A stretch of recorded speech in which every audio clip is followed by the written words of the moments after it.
Eu sou a Raquel Carneiro, fundadora da Ideal Social. Estou aqui com a Alexandra Diciero, que é um grande parceiro, super, ultra especialista aí nessa área de sustentabilidade e ESG, como tem evoluído o tema, né, para o jeito de governança. E hoje a gente vai falar sobre mais um tópico dentro desse tema ESG, avançando um pouquinho mais. A gente vai falar sobre o diagnóstico social participativo como uma ferramenta para o ESG. Então, já começo aqui trazendo uma provocação para você, Diciero. Conta um pouco para a gente o que é esse instrumento de diagnóstico e como ele deve funcionar. As empresas, né, elas já fazem esse tipo de diagnóstico, mas são ferramentas antigas e muito utilizadas para conhecer o seu ambiente, né? Pode ser tanto interno como externo. Principalmente médias e grandes empresas, né, que já fazem, que publicam o seu relatório de sustentabilidade, que já pode ser considerado um diagnóstico, e que eu digo isso para as empresas onde eu trabalho, quando forem fazer de forma profunda e entenderem que essa ferramenta ela é de suma importância, é a matriz de materialidade, por exemplo. A matriz de materialidade ela traz informações quando você a faz de maneira criteriosa, né? Ela traz informações extremamente importantes para você. Então, a empresa que está começando, principalmente a que está começando, a necessidade dela conhecer esse contexto dela, onde ela está inserida, é muito importante. É muito importante. Antes do início até da operação, se for possível, por exemplo, uma empresa que vai se instalar num determinado território, é fundamental que essa área de diagnóstico, a área social, para não falar ambiental também, nós estamos falando social, ela chegue antes para entender como que é a dinâmica territorial, como é que funciona isso e quais são as possíveis alterações nessa dinâmica que uma empresa que for instalada naquele local ela vai ocasionar. Como eu falei já anteriormente, ela consegue antecipar muitos problemas, ela consegue reduzir drasticamente esses problemas de relacionamento.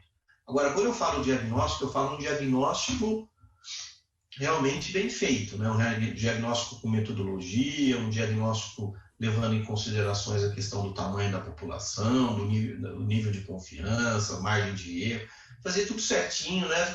Trabalhar as questões de perguntas quantitativas e qualitativas, aquilo que você precisa conhecer. Bom, para mim esse é o primeiro passo, esse é a questão fundamental. Essa questão, Diciero, que você levantou, eu gostaria até de ressaltar, né, que é ter, de fato, uma metodologia estruturada, né, não ser um processo tão aleatório ou tão instintivo, né, de ter uma metodologia estruturada para dar sequência e entender o que está sendo efetivamente mapeado, né, tanto do ponto de vista de documentos, de dados secundários, quanto do ponto de vista de levantamento de informações diretamente com a população dessas regiões, porque senão a gente talvez tenha acesso a um volume enorme de conteúdos, de informações e não consiga ter um resultado tão efetivo desse processo, se não tiver essa estrutura pensada, né?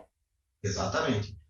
E por isso que eu falo que a minha orientação é para que se entenda bem qual é o objetivo do diagnóstico, porque existem vários objetivos. E aí, dependendo do objetivo, você tem diversas metodologias hoje, né? Várias empresas aí de consultoria que conhecem muito metodologia, mas tem que ser com metodologia, exatamente isso que você falou.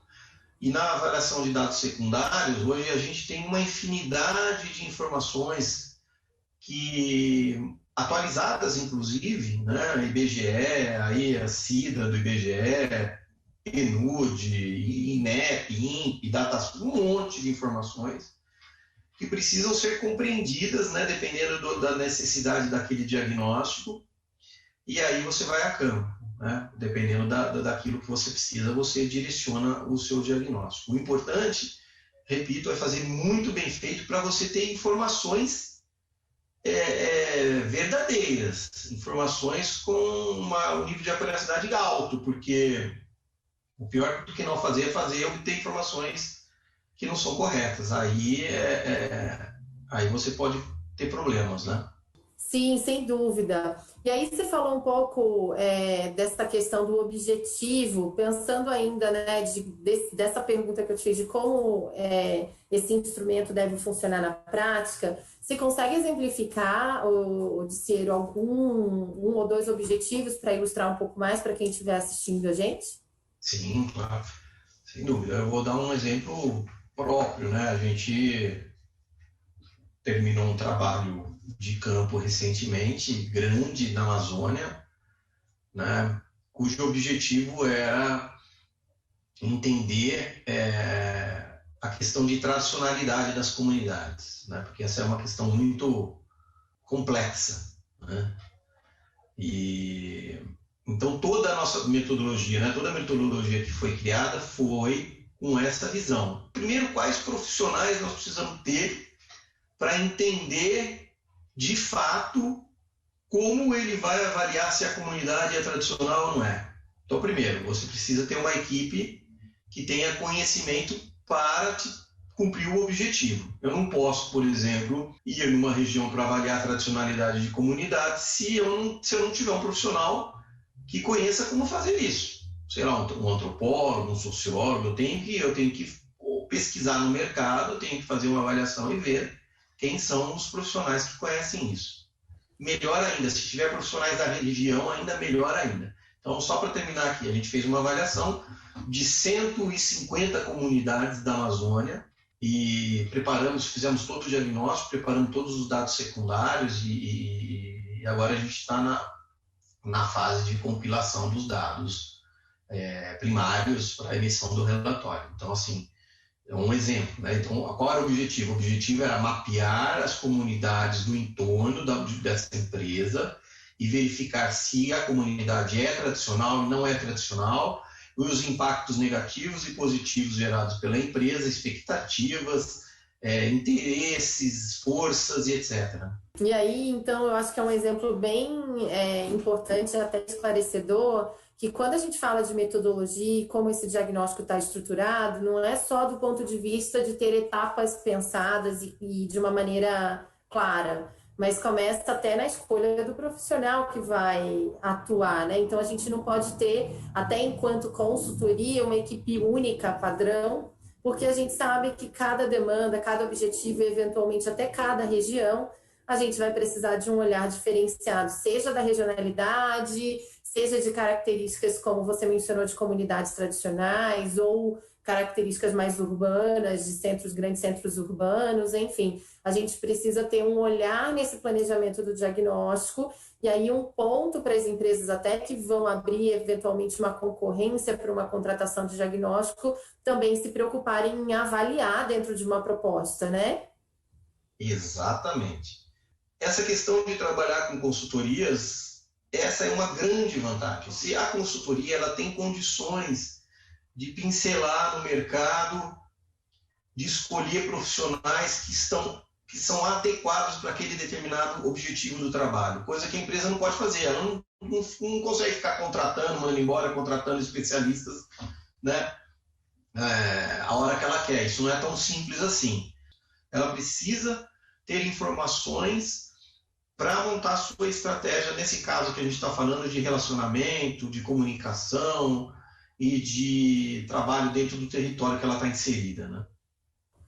Sim, sem dúvida. E eu diria até, eu traria mais um ponto aí para essa observação em relação a fazer internamente ou com consultoria, que é a questão de você ter uma equipe isenta do interesse direto, teoricamente, da empresa, com um olhar mais isento, quando a gente está falando em aproximação com essas comunidades, né? Então, acho que o resultado do trabalho também acaba ficando muito mais rico por você trazer esse olhar intermediário na relação entre a empresa e a abordagem com as comunidades e com as partes interessadas, e você ter um elo de ligação que consegue trabalhar uma metodologia de uma maneira um pouco mais isenta na coleta de informações, e depois o tratamento dessas informações a empresa, sem dúvida, vai ter que internalizar. Mas acho também importante ter esse viés, né, da isenção na coleta dessas informações, Porque o resultado do diagnóstico não é só para dizer coisas bonitas a respeito da operação da empresa, é para a gente entender aonde há fragilidade para transformar isso num plano de ação para correção, né? Não é simplesmente para validar o trabalho como ele está. Exatamente. E quando você vai com essa isenção, as comunidades, né, os participantes, eles têm uma liberdade maior de conversar, de se abrirem, né?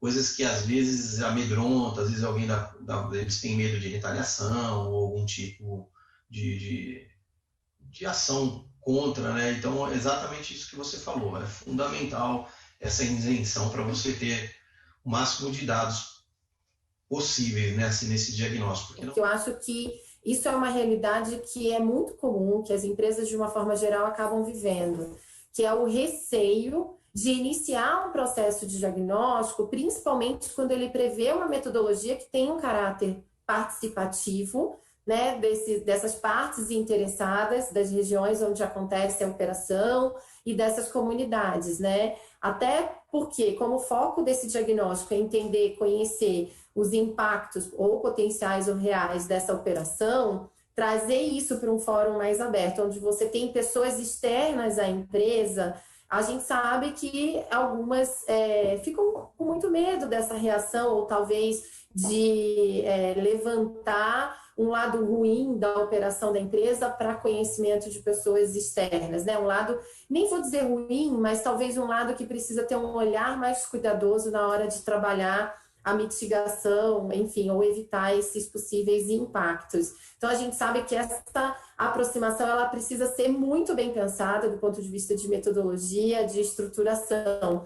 Fala um pouquinho para a gente como que se dá ou como pode acontecer esse processo de aproximação quando o diagnóstico prevê essas etapas participativas com a comunidade, né, e seja, enfim, através de grupos ou individuais, que preocupações a empresa tem que ter ao analisar essa metodologia?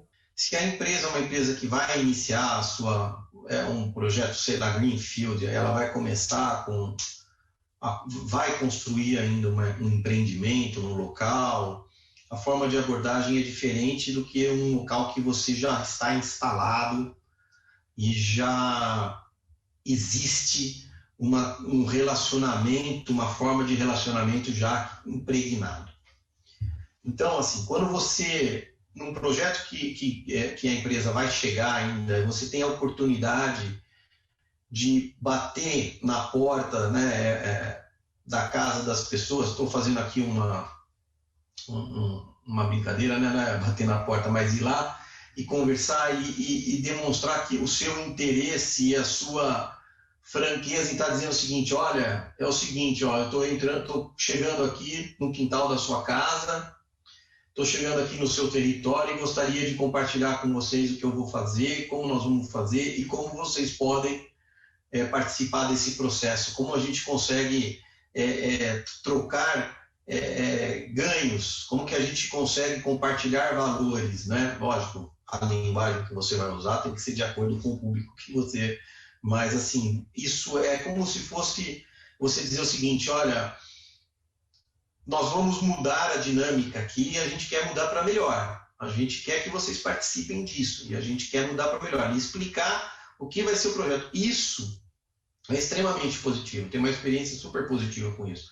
Porque as pessoas já começam a dizer: poxa, olha só, eles estão dando importância para nossas comunidades, eles estão vindo antes até do projeto estar aqui para dizer o que a gente pode colaborar, como que vai ser isso. Então, primeiro começa por aí. Agora, por outro lado, numa empresa que já está há muito tempo, que já tem aquele relacionamento, né, instalado, também, lógico, que tem várias situações. Tem a situação de um relacionamento complicado, um relacionamento conflituoso, tem outros de relacionamento um pouco melhores, e isso tem que ser trabalhado de acordo com a situação, tá? É muito difícil a gente passar, não existe uma receita de bolo, mas existe uma necessidade de compreender como é que está o contexto atual de forma muito transparente e muito responsável para você conseguir construir a sua estratégia de abordagem e relacionamento. Porque se você criar uma estratégia de abordagem e relacionamento ruim, o problema é certo, entendeu? O problema de relacionamento ele pode se agravar, entendeu? Então depende muito da criticidade daquele relacionamento atual, né? Sim, sem dúvida. Eu vivi também uma das experiências aí como contratante, né, de uma consultoria de diagnóstico, na época que eu ainda estava no mercado corporativo, tanto de localidades onde o relacionamento inexistia, né, apesar de ser uma empresa estabelecida e ter passado por vários momentos de aquisição e de fusão, o relacionamento ainda era inexistente, quanto em outras localidades onde ele era extremamente conflituoso, a ponto de impactar no resultado da operação naquela localidade, e a aproximação estruturada, né, dentro do processo de diagnóstico com a comunidade, mesmo trazendo essa relação mais conflituosa, teve ganhos assim incríveis de estabelecimento de relações e de mudança da forma de se relacionar e da comunidade enxergar a participação da empresa. Então, acho que a gente, concordo com você, Ticiero, a gente precisa, na visão da empresa, pensar realmente que é impossível nos dias de hoje a gente ignorar essa participação, né, das partes interessadas e da comunidade, das comunidades, porque de alguma forma elas vão impactar. A gente falou da licença social para operar, a gente falou o quanto essas relações impactam, mas sem dúvida o diagnóstico pode ser o início, independente de como era a relação no passado. Se a metodologia for pensada para aquele objetivo, ele pode ser o início de uma boa relação, mesmo quando ela era ruim anteriormente, né? Pode ser um ponto de iniciar um relacionamento pacífico, tudo bem, estamos aqui para ouvir, mas não é ouvir de uma maneira aleatória. A gente tem uma metodologia, porque ouvir de uma maneira aleatória fica difícil até de transformar no plano de ação. Mas tendo uma metodologia, isso vira resultado, pode ser analisado para transformar num plano de ação, pensando no G do ESG, né? Desde a alta governança até todas as instâncias e áreas aí de operação.